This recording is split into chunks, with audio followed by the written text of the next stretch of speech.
18 years as the family letdown. Not my doing, of course. Just the sin of coming after Harper. My name's Everly Morgan, and I've spent my life perfecting the art of being invisible. Well, invisible unless someone needs a punching bag or a table setter. Tuesday night. Case in point. The dining room's cramped, Mom's voice floating in from the kitchen like some off-key lullaby, all sugar and obliviousness. Harper's sprawled on the couch, legs dangling over the armrest, phone glued to her hand. Tick-tock. Probably. Definitely not studying for that finance midterm she's supposedly sweating over. Ev, sweetie, lend a hand. Harper's prepping for her midterm, Mom calls, her tone so bright it could blind you. I glance at Harper. She catches my eye, smirks. That slow, deliberate twist of her lips that says she knows she's winning without even trying. Sure, Mom, I grit out, plastering on a grin. Classic. My fingers tighten around the stack of plates, the cheap, ceramic, cool against my palms. I set them down, one by one, each clink a little louder than it needs to be. From the kitchen, Mom's still going. Did you see Harper made the dean's list again? That girl's a marvel. Dad grunts from his recliner, newspaper up like a shield. Never mind, I made it too. 3.8 GPA, not that anyone's counting. Nope. That detail got lost somewhere between Harper's latest selfie and Mom's endless gushing. I grab the forks, stab them into place beside the plates. She's already got that internship lined up, Mom adds, like Harper's curing cancer instead of kissing up to some corporate suit. Harper finally looks up, twirling a strand of her perfect blonde hair. Oh, Ev, don't look so grumpy. It's just a table. Her voice is honey-dipped venom, sweet enough to fool Mom, sharp enough to cut me.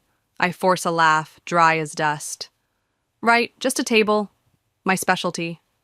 She smirks again, goes back to her phone. Another typical night in the Morgan house. Harper on her throne, me in the dirt, and Mom too busy polishing the crown to notice.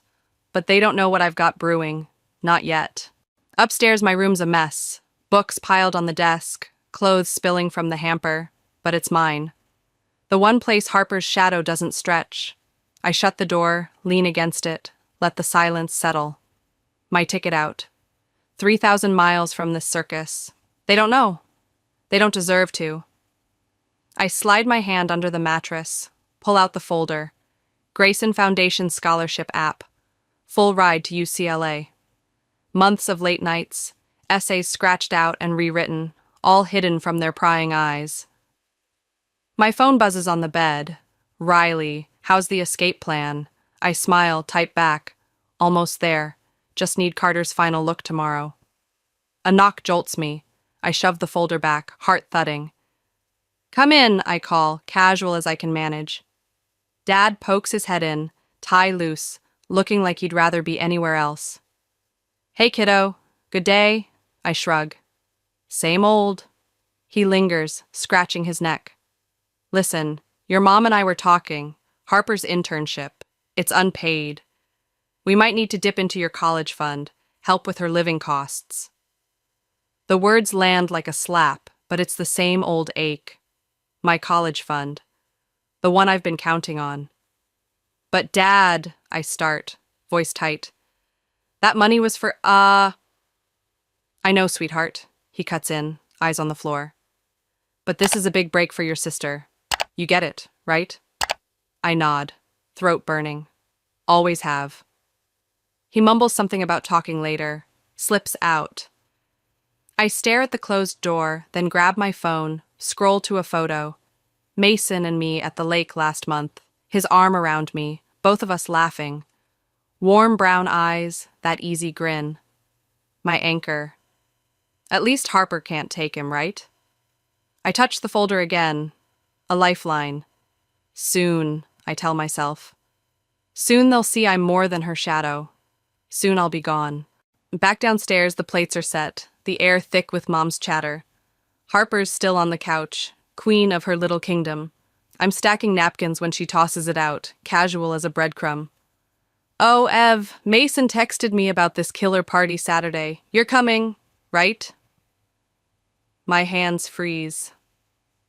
Mason didn't tell me about any party. Harper's a sniper. Every word's a bullet, every glance a gut punch. I look at her, her hazel eyes glinting with something I can't name. He didn't mention it, I say, keeping my voice even. She shrugs, inspecting her flawless manicure. Guess it slipped his mind. Guys, you know. That tone, like she's letting me in on some big secret, but it's a knife twist instead. My stomach clenches, doubt creeping in like damp rot. Mason's been weird lately, texts shorter, calls dodged. But Harper? Number she wouldn't. Would she? Mom swoops in before I can push it. Harper, darling, tell Dad about that internship offer. Her voice is all glitter and pride, and I'm dismissed again, invisible. I retreat to the kitchen, grab a glass of water, gulp it down to drown the unease. Harper's voice floats in, all fake modesty about her amazing opportunity. I set the glass down too hard, the thud echoing in my skull. She doesn't even want Mason. She just wants to prove she can take him. Always has. My phone buzzes. Riley again. You okay? I type back, fine. Just Harper being Harper. But I'm not fine. Something's shifting, and I hate that I can feel it. The folder upstairs calls to me, my secret weapon. Whatever game she's playing, I've got one of my own. And I'm not losing this time. Thursday afternoon, rain streaks the campus like tears I won't let fall. I'm walking to my car after meeting Professor Carter. My urban sustainability essay's nearly perfect, he says, when I see them. There they are, tucked into a corner of the campus coffee shop. Mason's hand on her thigh. Harper's laugh cutting through the hum of chatter. That laugh, that laugh. Polished, perfect, pure venom. My feet move before my brain catches up, carrying me through the door. The little bell chimes, a traitor announcing me, and they both look up. Mason jerks his hand away like he's been burned, his face paling. Harper just smirks, that slow curl of her lips I've hated since I was 6. Everly, I thought you had class, Mason stumbles, his voice cracking. He's sweating, eyes darting anywhere but mine. Office hours, I snap, surprising myself with how steady I sound. You called my project pointless, remember? Harper leans back, crossing her arms, her hazel eyes glinting with triumph. Oh, Ev, we were just going to tell you. Her tone's all fake innocence, dripping with syrupy malice. I clench my fists, nails biting into my palms. Tell me what? But I know. God, I've known for weeks, haven't I? The party hint, the dodged calls, the way he's been distant. I just didn't want to see it. Mason and I, we've been spending time together, she says, reaching for his hand. He lets her take it, though he still won't look at me. Sometimes it just happens, you know? You can't help who you fall for. The coffee shop shrinks, the air too hot, too thick. How long? I ask, voice flat. Does it matter? Harper replies, her sympathy a mockery. The point is, we've got a real connection, don't we, babe? Mason shifts, uncomfortable. Everly, I'm sorry, I didn't mean for... Save it, I cut him off, turning to leave, then stop. I look back at Harper, her perfect mask gleaming. You know what's funny? You don't even want him. You just couldn't stand that someone picked me first. Her smirk falters, just for a second, and that's enough. I walk out into the rain, ignoring Mason's voice calling my name. Let it drown him. 20 minutes later, I'm on Riley's bedroom floor, surrounded by the warm smell of tacos and a mess of tissues. My hands shake as I pick at a tortilla, the coffee shop still looping in my head. Should have known. The texts, the party, her, always her. Riley's pacing, dark eyes flashing with fury, her voice a lifeline pulling me out of the muck. She's poison, Everly. Mason's spineless. You're better than both of them. My phone buzzes. Mason, third call in a row. I decline it, toss it onto the carpet. I should have seen it coming, I mutter, staring at the crumbs on my plate. The way she kept dropping his name, acting like it was nothing. Riley flops down beside me, shoving a soda into my hand. None of this is on you. Harper's a vulture. She saw something good and swooped in to ruin it. I take a sip, the cold fizz grounding me. You know the worst part? Tomorrow at dinner, she'll spin some story where she's the saint, and they'll buy it. They always do. Riley snorts, fierce. Then don't give her the win. How close are you to finishing that scholarship app? I blink, the thought cutting through the haze. Almost done. Carter says I've got a shot. Real shot. She grins, leaning forward. Focus on UCLA. Let them choke on it while you're out there killing it. I pull out my phone, open the essay draft. The words blur a little. Sustainable urban planning. My ticket out. But they're there. Solid. You're right, I say, wiping my eyes with my sleeve. I'm not letting her take this too. Riley squeezes my shoulder, her voice softening. You're stronger than they know, Ev. Don't forget that. My phone buzzes again. Mom, this time. Harper said you made a scene at the coffee shop. We need to talk. I groan, show Riley. She laughs, dark and sharp. Of course she did. Want me to come with you? I shake my head. Number, I've got this. For once, I mean it. Home hits like a slap. Living room dim. Mom, Dad, and Harper posed like a jury in some twisted court. They're waiting. A pastel lynch mob ready to judge. Harper's already woven her tale. I can tell by Mom's pinched frown, Dad's awkward shuffle. I drop my bag by the door, cross my arms. Everly, Mom starts, her voice tight. Harper's very upset. She says you made a scene at the coffee shop. I laugh, harsh, off-kilter, echoing in the silence. Really? That's gold. Harper's upset? Poor thing. Harper's perched on the couch, eyes red but dry, playing the victim like it's her Oscar moment. Now, Ev, Dad tries, his tone all peacemaker. These situations are complicated. No, they're not, I shoot back, locking eyes with Harper. You wanted to hurt me. Mission accomplished. Happy now? She flinches, but her voice stays sugary. I didn't mean for it to happen, Ev. Mason and I just clicked. Clicked, I echo, stepping closer. Funny how that works when you chase someone who's already taken. Mom gasps. Everly, that's enough. But I'm not done. Not this time. No, Mom, you don't get it. She doesn't love him. She just loves winning. Harper stands, hands clenched. You're just mad? Because I'm better at everything. The room freezes, her mask slipping, and I almost laugh again. Better? Keep him then. Keep all of it. I'm done. I turn for the stairs, Mom's voice chasing me. Everly! Come back! We're not finished! But I am. In my room, I slam the door, pull out the scholarship folder. My laptop glows as I open the essay. Words I've bled for, words they can't touch. A text from Carter lights up my phone. How's the draft? I smile, shaky, but real, and type back. Almost ready. Thanks for believing in me. Because that's the thing. Harper can take Mason, she can take their attention. But this is mine. My chance at something bigger than her games. Bigger than this house. I hit save, lean back, let the anger fuel me. They think I'm broken, pathetic little Everly. Let them. While they're busy underestimating me, I'm building my way out. One word, one step, one fight at a time. The next 2 weeks blur into a haze of coffee and sleepless nights. My room a fortress of determination. Late nights, caffeine, words that could save me. Harper can't touch this. I barely leave except for classes and Professor Carter's office. The scholarship app, my lifeline now. Mason's calls keep coming. Blocked numbers, new numbers, desperate voicemails I delete without listening. Harper's victory lap echoes downstairs. Mom cooing over her engagement plans. But up here, it's just me and my laptop.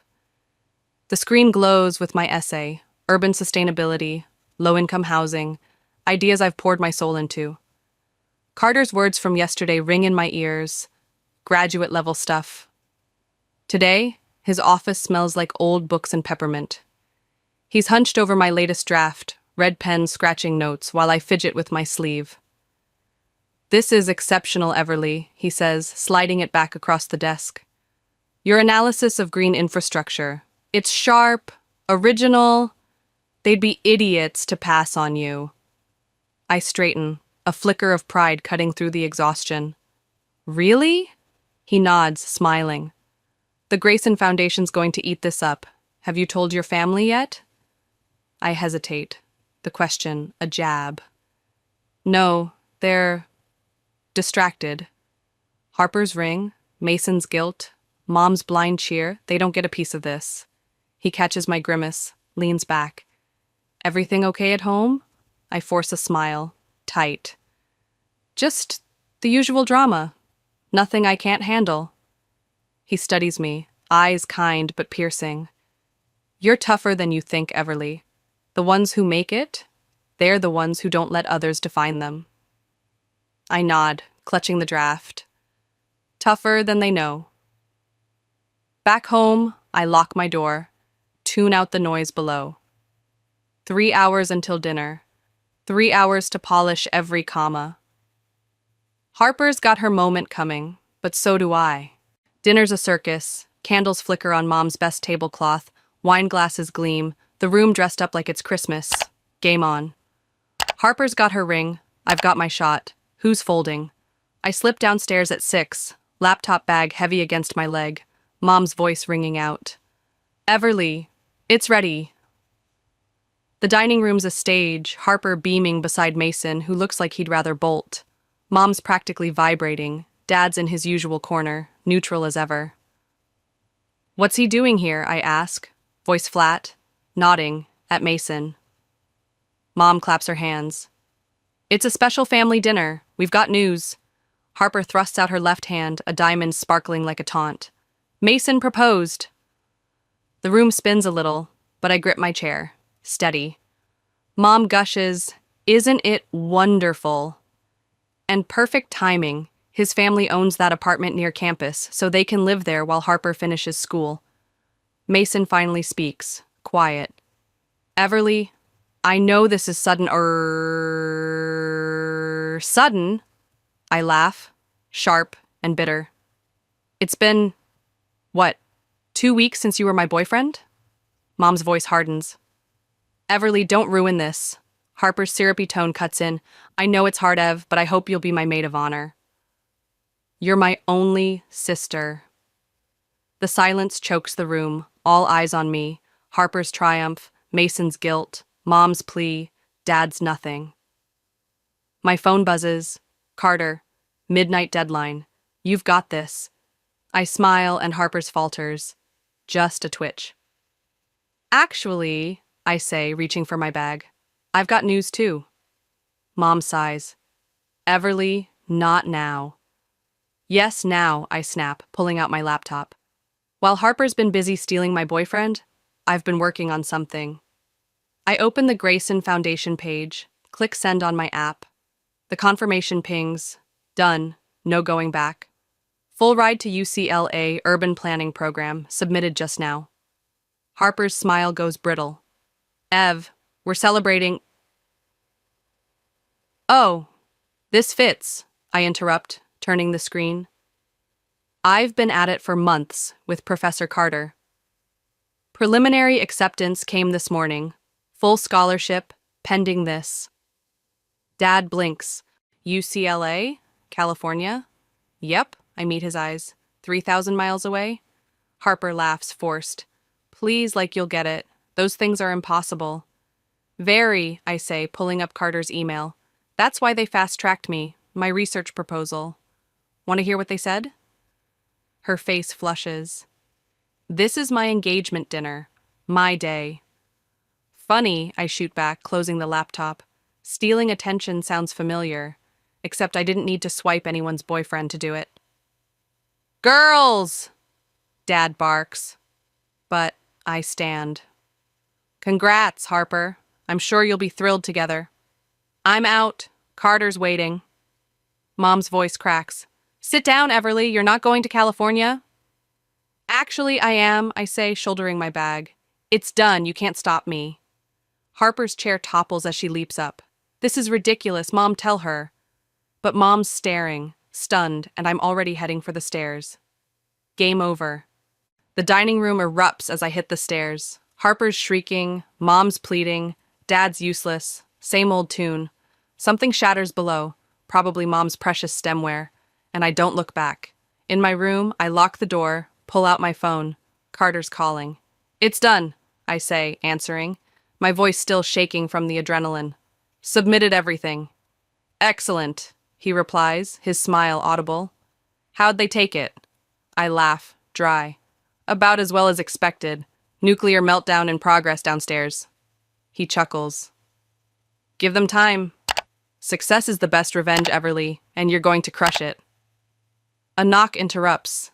Dad barging in, tie askew, looking tired. Your mother's upset, he says, slumping onto my bed. I noticed, I reply, crossing my arms. He sighs. Why didn't you tell us? Would it have mattered? I turn to face him, voice steady. Everything's always Harper. Name one time in the last year you picked me first. He opens his mouth, closes it, defeated. Exactly, I say, a stray tear slipping free. I earned this, Dad. For once it's mine, and none of you get to take it. He winces as another crash echoes up, Harper's voice, shrill, accusing me of selfishness. I should handle that, he mutters, but pauses. For what it's worth, I'm proud of you, Ev. His eyes dodge mine, though, and it stings. I wipe my face, grab my keys. I'm going to Riley's, I call down, ignoring Mom's protests. Outside, the air's cool, the acceptance email glowing on my phone. Official, real. Harper's screams fade behind me, but Mason's voice cuts through, sudden. Everly, wait! He's on the porch, guilt etched into every line. I messed up, he says, stepping closer. Harper, she twisted everything, said you were using me, laughing at me. I believed her. I stop, look at him, those brown eyes I used to trust. And you chose her, I say, flat. That's on you. He reaches for me, but I step back. I'm sorry, he whispers. Too late, I shoot back, heading for my car. Harper's still yelling inside, Mom's soothing her, but it's noise now, not my problem. Riley's text lights up. How'd it go? I type back. Explosion. Coming over. Ice cream. Because they underestimated me. Poor, pathetic Everly, and I just showed them what I'm made of. UCLA's waiting, and I'm not looking back. 3 days at Riley's feels like a lifetime, a buffer from the chaos I left behind. Mom's texts pile up. Please come home, we need to talk, until I can't ignore them anymore. Walking back into the house is like stepping into a war zone, wedding magazines still littering the floor, some crumpled, some torn, like Harper's thrown a tantrum. Mom appears from the kitchen, exhausted, her eyes shadowed. Everly, thank God, she says, voice fraying. We've been so worried. I drop my bag by the door, steady myself. I told you I was at Riley's. She presses on, oblivious. Harper's locked herself in her room, won't eat, won't talk. Mason isn't answering her. That's not my problem, I say, crossing my arms. She flinches, but I'm not bending, not this time. She's your sister, Mom pleads, and I snap. Is she? Because from where I'm standing, she's been more like my tormentor. Dad emerges from his study, hands in his pockets, looking lost. Ev, please. She's hurting. And I wasn't? I fire back, voice rising. When she went after Mason? When she tried to trash my scholarship by saying I was sleeping with Carter? A noise stops me. Harper, at the top of the stairs, a ghost of herself. Hair unwashed, eyes puffy, no trace of her usual polish. I didn't mean it, she says, her voice small, cracked. We all turn, stunned. She comes down slowly, each step heavy. I couldn't handle it. Couldn't handle what? I press, stepping closer. That you were leaving, she chokes out, tears spilling. That you had this plan, this future, and I couldn't control it. I stare, the words sinking in. Do you hear yourself? Control? That's what this was about? Mom tries. Girls! But I cut her off. No, let her answer. Why, Harper? Why wasn't being the favorite enough? She sinks onto the bottom step, covers her mouth like she's shocked herself. Because I'm nothing without it, she screams, then quiets. Everyone loves the perfect daughter, right? But what happens when you're smarter, more real? I shake my head. That's messed up. I know, she whispers, mascara streaking her cheeks. I need help, Ev. I've needed it for a long time. Mom's crying now, Dad looks gutted. So, get therapy, I say, flat. Stop using me to feel better. Harper nods, wiping her face. I'm sorry for Mason, for Carter, for all of it. It's raw, real, and for once, I believe her. Moving day dawns with nervous energy. My box is a pitiful stack next to Mom's mountain of dorm supplies. She's folding a blanket in my room, hands shaky, like she's stalling. You don't have to help, I tell her, taping a box shut. Riley and I can manage. She sets the blanket down, firm. I want to, Everly. I've been thinking about what you said, about always choosing Harper. I pause, caught off guard. Mom, we don't have to. Yes, we do, she insists, voice trembling. I was so focused on making her special, I forgot you needed that too. I'm sorry. Her eyes well up, and I don't know what to say, so I just nod. A knock breaks the silence. Harper, hesitant in the doorway. Can I come in? I nod again, wary. She's been in therapy 2 weeks, and something's shifted. Subtle, but there. I have something for you, she says, holding out a small package. For your dorm. Inside's a framed photo, me and Riley at graduation, laughing, free. I noticed you don't have many pictures of yourself, she says quiet. Because I was always... Anyway, Riley helped me pick it. You look happy. I swallow, manage a... Thanks, she twists her hands. Mason called yesterday. Asked if you'd changed your number. I told him he lost that right when he picked me. Mom sniffles, watching us, and I feel the air shift, fragile, new. A car horn blares outside, Riley and Dad with the rental truck. Riley bounds up, grinning. Oh, family moment? I can wait. No, stay, I say, grabbing her hand. You're family too. We head west, a weird convoy, Mom and Dad in their car, me and Riley in the truck, my life packed between us. At the California line, Dad reads Carter's text over my shoulder, my research grants approved. Proud of you, he says, awkward, but real. Harper calls as UCLA's spires rise ahead. Nervous? She asks. Shouldn't I be asking you? I tease. She pauses. Therapy's hard, but good. Maybe we could video chat sometime? I watch the campus grow closer. Maybe. Slow, okay? She agrees and I hang up, ready. My UCLA dorm's small, bright, the bay glinting through the window as dusk falls. Boxes unpacked, Mom's lingered too long, rearranging pillows, fussing over curtains, until I finally say, Mom, I'll be okay. She pulls me into a fierce hug, whispering, I know you will. You always have been? Dad adds, gruff. Strong, like your mother. Riley's the last to go, after setting up my desk just right. Sure you don't want me to stay? She asks, half joking. NYU's waiting, I say, hugging her tight. Christmas isn't far. She grins, slips out, and then it's just me. I sit at my desk, open my laptop, the Grayson Foundation site still bookmarked. the scholarship that changed it all. My phone buzzes with a group text. Mom, room looks beautiful. Call when you're settled. Harper, found my old notes. Yours, if you want. Probably suck, though. Riley, missing you already. NYU won't know what hit it. Then Carter, ready to shake things up? I look around. The photo Harper gave me on the shelf. City lights twinkling outside.